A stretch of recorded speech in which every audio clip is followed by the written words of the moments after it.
네, 오늘 하루 놓치면 아쉬운 더하기 뉴스 시간입니다. 정치부 조정린 기자 나왔습니다. 예, 안녕하세요. 조정린입니다. 네, 첫 번째 키워드 보면서 시작하겠습니다. 예. 동북아 월드컵. 문재인 대통령이 피파 회장을 만났네요. 네, 문재인 대통령이 오늘 잔니 인판티노 피파 회장을 만났습니다. 국내에서 개최된 20세 이하 월드컵 축구대회 등을 주제로 환담을 가졌습니다. 축구가 스포츠 가운데 가장 평등하고 민주적인 그런 스포츠라고 생각합니다. Yes, well, President, you're absolutely right. Football is a great sport, and Korea is a football country. 자, 그런데 이 자리에서 문 대통령이 동북아 월드컵을 제안을 한 건가요? 네, 문 대통령이 피파 회장에게 2002년 한일 월드컵 공동 주최 사례를 들면서 이 남북한을 포함한 동북아 지역 공동 월드컵 개최를 희망한다고 말했다고 합니다. 동북아 월드컵을 한다면 이 한중일뿐 아니라 북한까지 포함될 가능성이 큰데요. 문 대통령의 이 동북아 구상과 대북 정책 구상이 녹아있는 제안이 아닐까 해석됩니다. 취지는 참 좋아 보이는데 실제로 성사될 가능성은 좀 어느 정도입니까?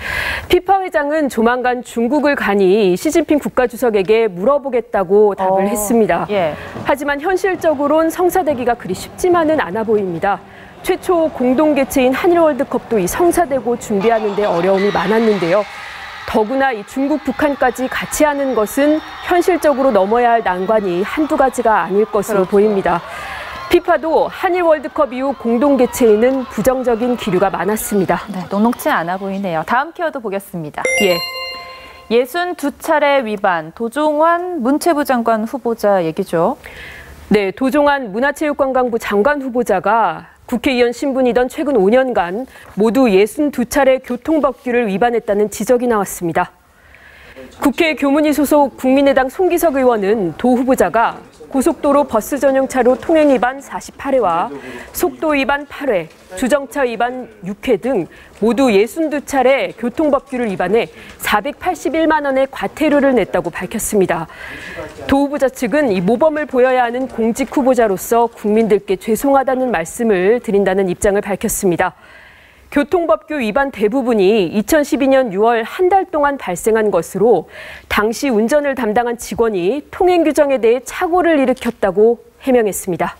네, 마지막 키워드 보겠습니다. 은퇴 선물. 웬 경찰관 모습이네요. 네, 여기 한 남자의 미래를 응원해 주세요라는 글과 함께 중년의 경찰관 모습이 담겨 있습니다. 대구의 한 버스 정류장에 게시된 이 광고엔 특별한 사연이 숨겨져 있습니다. 그래요? 광고 아래엔 작은 글씨로 오랫동안 시민들을 위해 헌신해온 한 경찰관이 조용한 은퇴를 앞두고 있습니다. 그의 앞날이 그 어느 때보다 찬란할 수 있도록 응원 부탁드립니다. 라고 적었습니다. 사진 속 주인공은 오는 30일 정년퇴직하는 대구 북부경찰서 복현지구대 순찰팀장 김천용 경위입니다.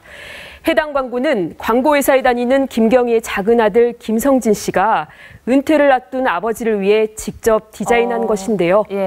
김경희가 순찰하다가 볼 수 있도록 관할 근무지 인근 버스 정류장에 이렇게 설치를 했습니다. 센스 있네요. 김경희는 아들이 이런 선물을 준비했을지 상상도 하지 못했다며 행복하고 보람찬 인생이었다고 했습니다. 네, 가슴 찡한 아들의 은퇴 선물이네요. 오늘 잘 들었습니다. 감사합니다.